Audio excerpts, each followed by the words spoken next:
guys, so I had a couple of requests to explain what I was talking about in my one video about kitting up for cross stitching. I mentioned that I put together my own floss conditioners, and I just wanted to show you how easy that was and how cost effective it was. I had ordered these little tins off of Amazon and they just screw closed. You can get them in all different colors. Obviously I picked pink. And I bought those. You can see how well it goes in there. And then I also bought this hunk of beeswax. And when I got this, it was much larger. It had pieces coming all the way out. And basically, you just break off one of these, and they break pretty easily right along here. You can see there's a little couple pieces that got stuck in there. And if it's too wide on the edge, I just kind of rub it with my fingers, and the heat from your hands will help smooth it down to where you can get it to fit inside your little tins. Now, I don't remember the exact size of the tins that I ordered, but I will link them down below. So you should be able to click over into that, and then if you want a different color or something, you'll at least know the size tin to use, and you can select colors from there. I will also link to this beeswax. I will say that I really, really like this particular beeswax.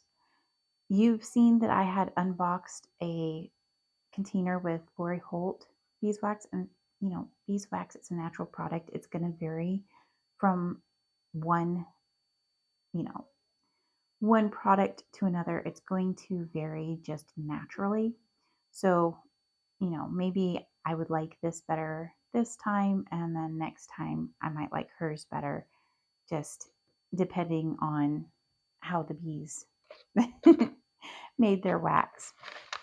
But I do really like this one. It's got a softer feel to it, and it hasn't been drying out as much. I mean, obviously you want to keep your little canisters, your little tins closed when you're not using them, but it's soft without being too soft.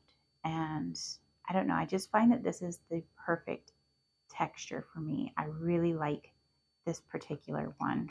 And when I run out, like, 20 years from now, or if it dries up, I will try to get it from the same company again, because I do really like it. I also like the fact that they have two different designs on there. So it's just kind of nice to have a little bit of variance. And I think these tins came with, I don't know, maybe 15 or 20 of them.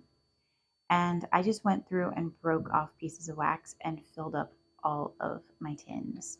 And just for an idea, obviously prices on Amazon change all the time. I think this was like $7 or $8.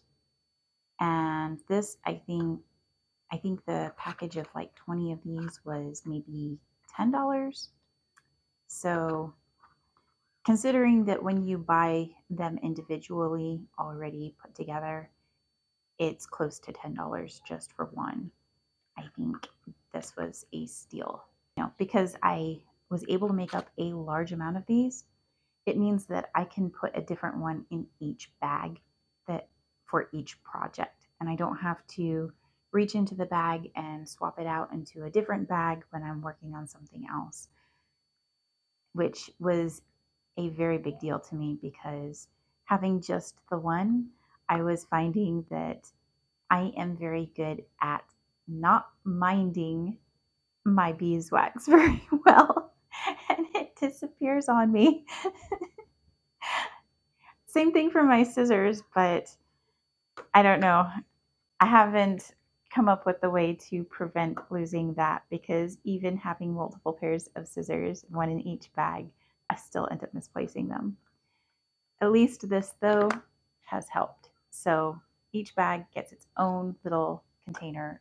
Each project gets its own little container of beeswax, and then I can just put it with the next project when I finish that current one. All right, I hope this was helpful to somebody.